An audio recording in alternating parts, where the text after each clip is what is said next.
Okay. Fire, fire, fire, fire. Now you've heard it. Not shouted in a crowded theatre, admittedly. As I realize, I seem now to have shouted it in the Hogwarts dining room. But the point is made. Everyone knows the fatuous verdict of the greatly overpraised Justice Oliver Wendell Holmes, who asked for an actual example of when it would be proper to limit speech or define it as an action, gave that of shouting fire in a crowded theatre. It's very often forgotten what he was doing in that case was sending to prison a group of Yiddish-speaking socialists whose literature was printed in a language most Americans couldn't read, opposing President Wilson's participation in the First World War and the dragging of the United States into this sanguinary conflict which the Yiddish-speaking socialists had fled from Russia to escape. In fact, it could be just as plausibly argued that the Yiddish-speaking socialists who were jailed by the excellent and overpraised Judge Oliver Wendell Holmes were the real firefighters, were the ones who were shouting fire when there really was fire in a very crowded theatre indeed. And who is to decide? Well, keep that question, if you would, ladies and gentlemen, brothers and sisters, I hope I may say comrades and friends, before your minds. I exempt myself from the Speaker's kind offer of protection that was so generously proffered at the opening of this evening. Anyone who wants to say anything abusive about or to me is quite free to do so, and welcome, in fact, at their own risk. But before they do that, they must have taken, as I'm sure we all should, a short refresher course in the classic texts on this matter, which are John Milton's Areopagitica being the great hill of Athens for discussion and free expression, Thomas Paine's Introduction to the Age of Reason, and I would say John Stuart Mill's essay on liberty, in which it is variously said, I'll be very daring and summarize all three of these great gentlemen of the great tradition of especially English liberty in one go. What they say is, it's not just the right of the person who speaks to be heard. It is the right of everyone in the audience to listen and to hear. And every time you silence somebody, you make yourself a prisoner of your own action because you deny yourself the right to hear something. In other words, your own right to hear and be exposed is as much involved in all these cases as is the right of the other to voice his or her view. Indeed, as John Stuart Mill said, if all in society were agreed on the truth and beauty and value of one proposition, all except one person, it would be most important, in fact, it would become even more important, that that one heretic be heard, because we would still benefit from his perhaps outrageous or appalling view. In more modern times, this has been put, I think, best by a personal heroine of mine, Rosa Luxemburg, who said that the freedom of speech is meaningless unless it means the freedom of the person who thinks differently. My great friend John O'Sullivan, former editor of the National Review, and I think probably my most conservative and reactionary Catholic friend, once said, it's a tiny thought experiment, he says, if you hear the Pope saying he believes in God, you think, well, the Pope's doing his job again today. If you hear the Pope saying he's really begun to doubt the existence of God, you begin to think he might be onto something. Well, if everybody in North America is forced to attend at school training in sensitivity on Holocaust awareness and is taught to study the final solution about which nothing was actually done by this country or North America or the United Kingdom while it was going on, but let's say as if in compensation for that everyone's made to swallow an official and unalterable story of it now, and it's taught as the great moral exemplar, the moral equivalent of the morally lacking elements of the Second World War, the way of stilling our uneasy conscience about that combat. If that's the case with everybody, as it more or less is, and one person gets up and says, you know about this Holocaust, I'm not sure it even happened. In fact, I'm pretty certain it didn't. Indeed, I begin to wonder if the only thing is that the Jews brought a little bit of violence on themselves. That person doesn't just have a right to speak. That person's right to speak must be given extra protection, because what he has to say must have taken him some effort to come up with, might contain a grain of historical truth, might in any case give people to think about why do they know what they already think they know. How do I know that I know this, except that I've always been taught this and never heard anything else? It's always worth establishing first principles. It's always worth saying, what would you do if you met a Flat Earth Society member? Come to think of it, how can I prove the Earth is round? Am I sure about the theory of evolution? I know it's supposed to be true. Here's someone who says there's no such thing, it's all intelligent design. How sure am I of my own views? Don't take refuge in the false security of consensus and the feeling that whatever you think, you're bound to be okay because you're in the safely moral majority. One of the proudest moments of my life, that's to say, in the recent past, has been defending the British historian David Irving, who is now in prison in Austria for nothing more than the potential of uttering an unwelcome thought on Austrian soil. He didn't actually say anything in Austria. He wasn't even accused of saying it. He was accused of perhaps planning to say something that violated an Austrian law that says only one version of the history of the Second World War may be taught in our brave little Tyrolean republic, the republic that gave us Kurt Waldheim as Secretary General of the United Nations, a man wanted in several countries for war crimes. You know, the country that has Jörg Haider, the leader of its own fascist party, in the cabinet that sent David Irving to jail. You know the two things that have made Austria famous, given it its reputation, by any chance?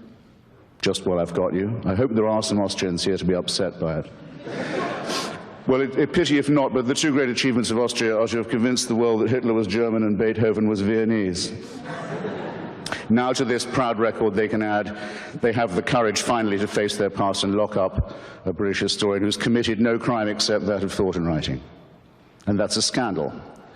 And I can't find a seconder usually when I propose this, but I don't care. I don't need a seconder. My own opinion is enough for me, and I claim the right to have it defended against any consensus, any majority, anywhere, any place, any time. And anyone who disagrees with this can pick a number, get online, and kiss my ass. Now, I don't know how many of you don't feel you're grown up enough to decide this for yourselves and think you need to be protected from David Irving's edition of the Goebbels diaries, for example, out of which I learned more about the Third Reich than I had from studying Hugh Trevor Roper and A.J.B. Taylor combined when I was at Oxford.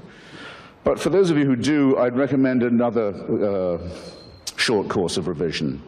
Go again and see not just the film and the play, but read the text of Robert Bolt's wonderful play, Man for All Seasons. Some of you must have seen it, where Sir Thomas More decides that he would rather die than lie or betray his faith. And at one moment, More is arguing with a particularly vicious witch-hunting prosecutor, a servant of the king and a hungry and ambitious man. And More says to this man, you'd break the law to punish the devil, wouldn't you? And the prosecutor, the witch hunter, says, break it? He said, I'd cut down every law in England if I could do that, if I could capture him. And More says, yes, you would, wouldn't you? And then when you'd corner the devil and the devil turned round to meet you, where would you run for protection? All the laws of England having been cut down and flattened, who would protect you then? Bear in mind, ladies and gentlemen, that every time you violate or propose to violate the free speech of someone else, you, in potentia, you're making a rod for your own back, because the other question raised by Justice Oliver Wendell Holmes is simply this: who's going to decide? To whom do you award the right to decide which speech is harmful, or who is the harmful speaker? Or to determine in advance what are the harmful consequences going to be that we know enough about in advance to prevent. To whom would you give this job? To whom are you going to award the task of being the censor? Isn't it a famous old story that the man who has to read all the pornography in order to decide what's fit to be passed and what is fit not to be is the man most likely to become debauched? Did you hear any speaker in the opposition to this motion, eloquent as one of them was, to whom you would delegate the task of deciding for you what you could read, to whom you would give the job of deciding for you, relieve you of the responsibility of hearing what you might have to hear? Do you know anyone? Hands up. Do you know anyone to whom you'd give this job? Does anyone have a nominee? You mean there's no one in Canada good enough to decide what I can read or hear? I had no idea. But there's a law that says there must be such a person, or there's a subsection of some piddling law that says it. Well, the hell with that law then. It's inviting you to be liars and hypocrites and to deny what you evidently know already. About the censorious instinct, we basically know all that we need to know, and we've known it for a long time. It comes from an old story about another great Englishman, sorry to sound so particular about that this evening, Dr. Samuel Johnson, the great lexicographer, author of the first, compiler, I should say, of the first great dictionary of the English language. When it was complete, Dr. Johnson was waited upon by various delegations of people to congratulate him, of the nobility, of the quality, of the commons, of the lords, and also by a delegation of respectable ladies of London who attended on him in his Fleet Street lodgings and congratulated him. Dr. Johnson, they said, we are delighted to find that you have not included any indecent or obscene words in your dictionary. Ladies, said Dr. Johnson, I congratulate you on being able to look them up. Anyone who can understand that joke, and I'm pleased to see that about 10% of you can, gets the point about censorship, especially prior restraint, as it's known in the United States, where it's banned by the First Amendment to the Constitution. It may not be determined in advance what words are apt or inapt. No one has the knowledge that would be required to make that call, and, more to the point, one has to suspect the motives of those who do so. In particular, the motives of those who are determined to be offended, of those who will go through a treasure house of English, like Dr. Johnson's first lexicon, in search of filthy words to satisfy themselves and some instinct about which I dare not speculate. Now, I am absolutely convinced that the main source of hatred in the world is religion and organized religion. Absolutely convinced of it. And I'm glad that you applaud, because it's a very great problem for those who oppose this motion, isn't it? How are they going to ban religion? How are they going to stop the expression of religious loathing, hatred, and bigotry? I speak as someone who's a fairly regular target of this, and not just in rhetorical form. I have been the target of many death threats. I know within a short distance of where I'm currently living in Washington, I can name 2 or 3 people whose names you'd probably know who can't go anywhere now without a security detail because of the criticisms they've made of one monotheism in particular. And this is in the capital city of the United States. So I know what I'm talking about, and I also have to notice that the sort of people who ring me up and say they know where my children go to school, and they certainly know what my home number is and where I live, and what they're going to do to them and to my wife and to me, and who I have to take seriously because they have done it to people I know, are just the people who are going to seek the protection of the hate speech law if I say what I think about their religion, which I'm now going to do. Because I don't have any what you might call ethnic bias. I have no grudge of that sort. I can rub along with pretty much anyone of any, as it were, origin or sexual orientation or language group, except people from Yorkshire, of course, who are completely untakeable. And I'm beginning to resent the confusion that's being imposed on us now, and there was some of it this evening, between religious belief, blasphemy, ethnicity, profanity, and what one might call multicultural etiquette. It's quite common now for people to use the expression, for example, anti-Islamic racism, as if an attack on a religion was an attack on an ethnic group. The word Islamophobia, in fact, is beginning to acquire the opprobrium of that was once reserved for racial prejudice. This is a subtle and very nasty insinuation that needs to be met head on. Who said, what if Falwell says he hates fags? What if people act upon that? The Bible says you have to hate fags. If Falwell says he's saying it because the Bible says so, he's right. Yes, it might make people go out and use violence. What are you going to do about that? You're up against a group of people who will say, you put your hands on our Bible or we'll call the hate speech police. Now, what are you going to do when you've dug that trap for yourself? Somebody said that anti-Semitism and Kristallnacht in Germany was the result of 10 years of Jew baiting. 10 years? You must be joking. It's the result of 2,000 years of Christianity, based on one verse of one chapter of St. John's Gospel, which led to a pogrom after every Easter sermon every year for hundreds of years, because it claims that the Jews demanded the blood of Christ be on the heads of themselves and all their children to the remotest generation. That's the warrant and license for, and incitement to, anti-Jewish pogroms. What are you going to do about that? Where's your piddling subsection now? Does it say St. John's Gospel must be censored? Do I, who've read Freud and know what the future of an illusion really is, and know that religious belief is ineradicable as long as we remain a stupid, poorly evolved mammalian species, think that some Canadian law is going to solve this problem? Please. No, our problem is this: our prefrontal lobes are too small, and our adrenaline glands are too big, and our thumb-finger opposition isn't all that it might be. And we're afraid of the dark, and we're afraid to die, and we believe in the truths of holy books that are so stupid and so fabricated that a child can, and all children do, but as you can tell by their questions, actually see through them. And I think it should be, religion, treated with ridicule and hatred and contempt, and I claim that right. Now, let's not dance around. Not all monotheisms are exactly the same at the moment. They're all based on the same illusion. They're all plagiarisms of each other. But there's one in particular that at the moment is posing a serious menace, not just to freedom of speech and freedom of expression, but to quite a lot of other freedoms too. And this is the religion that exhibits the horrible trio of self-hatred, self-righteousness, and self-pity. I'm talking about militant Islam. Globally, it's a gigantic power.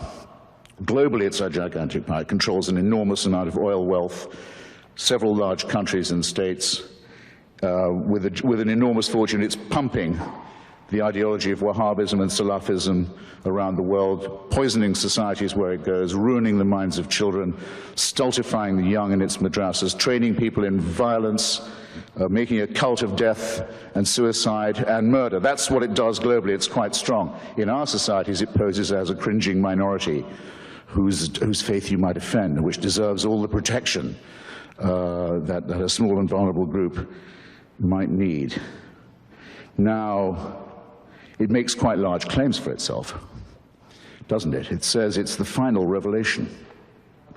It says that God spoke to one illiterate businessman in the Arabian Peninsula 3 times through an archangel, and that the resulting material, which, as you can see when you read it, is largely plagiarized from the Old and the New Testament, almost all of it actually plagiarized ineptly from the Old and New Testament, is to be accepted as a divine revelation and as the final and unalterable one, and that those who do not accept this revelation are fit to be treated as cattle, infidels, potential chattel, slaves, and victims. Well, I tell you what, I don't think Muhammad ever heard those voices.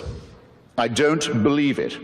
And the likelihood that I'm right, as opposed to the likelihood that a shepherd who couldn't, a businessman who couldn't read, had bits of the Old and New Testament redictated to him by an archangel, I think puts me much more near the position of being objectively correct.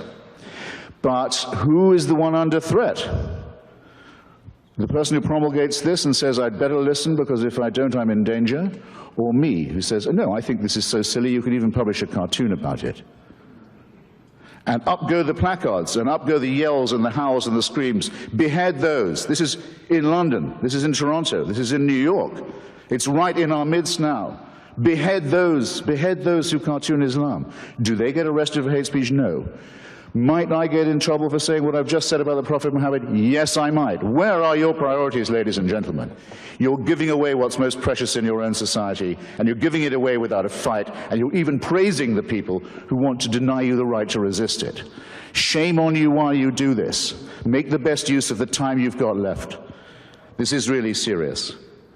Now, if you look anywhere you like, because we've had invocations of a rather drivelling and sickly kind tonight of our sympathy. What about the poor fags? What about the poor Jews, the wretched women who can't take the abuse, and the slaves and their descendants, and the tribes who didn't make it and were told that their land was forfeit? Look anywhere you like for the warrant for slavery, for the subjection of women as chattel, for the burning and flogging of homosexuals, for ethnic cleansing, for anti-Semitism, for all of this. You look no further than a famous book that's on every pulpit in this city and in every synagogue and in every mosque. And then just see whether you can square the fact that the force that is the main source of hatred is also the main caller for censorship. And when you realize that you're therefore this evening faced with a gigantic false antithesis, I hope that still won't stop you from giving the motion before you the resounding endorsement that it deserves. Thanks awfully. Night-night. Stay cool.